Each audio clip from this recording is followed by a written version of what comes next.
আসসালামু আলাইকুম আমার প্রিয় বন্ধুরা, আশা করি সবাই ভালো আছেন।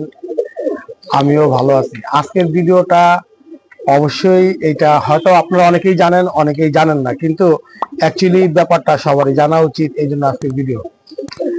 একই বাপ মার ঘরে একই রকম বেবি আসলে, যেমন অনেকেই মনে করে যে বেবি আমার হাতে একই রকম, বেবি একই রকম দেখতে না প্রিয় বন্ধুরা, বেবি একই রকম, দুটোটাই মেল।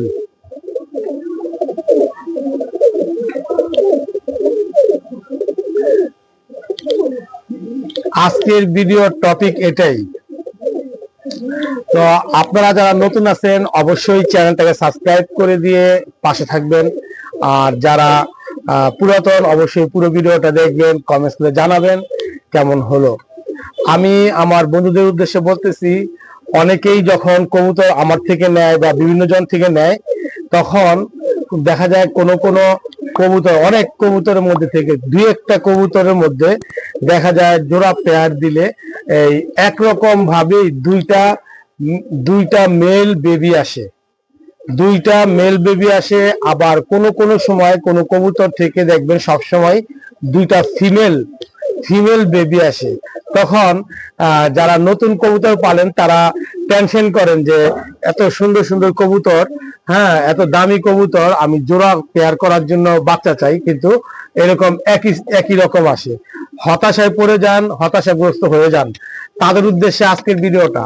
তারা হয়তোবা জানে না যারা কবুতর পালে, যেমন আমি প্রচুর কবুতর উড়েছি লাইভে, এখন হয়তোবা কবুতর উড়াইতে পারি না, আমি প্রচুর প্রচুর কবুতর উড়িয়েছি। এই জন্য বলতেছি যে এগুলা থেকে যেগুলা আমি একটা রাইখে দিই, হাতের জায়গা হয় না, এই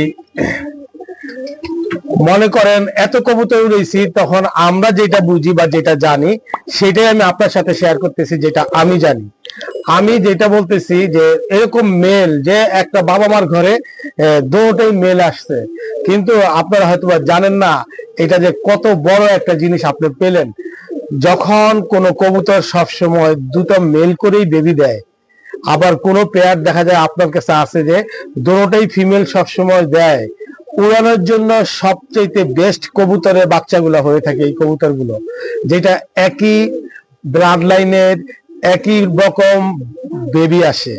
একই রকম বেবি বলতে দুটোটা মেল বা দুটোটা ফিমেল। আপনারা কবুতর গুলাকে যখন উড়াবেন, এই কবুতরের বেবি গুলাকে যখন উড়াবেন, দেখেন ছোটকালেই একদমের দমের বাচ্চা, হ্যাঁ যেমন দম খুলবে না।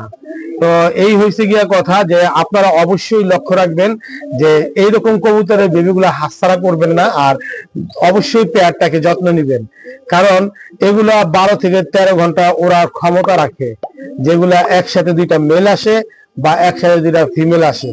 অনেকেই হয়তোবা ভাববেন যে ভ্রান্তি কথা, হ্যাঁ অনেকেই আমার কথা অনেক রকম উল্টা রিয়েক্ট করতে পারেন, যদিও আজ পর্যন্ত কেউ উল্টা রিয়েক্ট করে নাই। তাদের উদ্দেশ্যে বললাম, মিলিয়ে দেখবেন আমি যা বললাম ঠিক কিনা। এই যে আমার এটা এখনো উড়ার যোগ্য, এখনো এটা নীল ফেদার, এখনো ফেদার জ্বরে নাই, এখনো ফেদার জ্বরে নাই।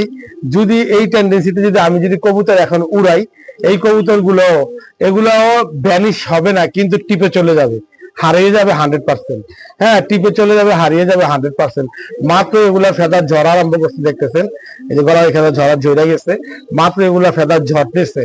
তো যাই হোক, আমি বললাম যে এটা আপনারা মনে রাখবেন। আর অবশ্যই কবুতরের বেবি নির্বাচন করতে গেলে অবশ্যই পিওর ব্লাড লাইন জরুরি, পিওর ব্লাড লাইন জরুরি। কি করে কবুতরকে পেয়ারিং করতে হয়, বেবি নেওয়ার জন্য জোড়া দিতে হয়, আমার আগামী ভিডিও গুলাতে থাকবে। ভালো থাকেন সবাই, আল্লাহ হাফেজ।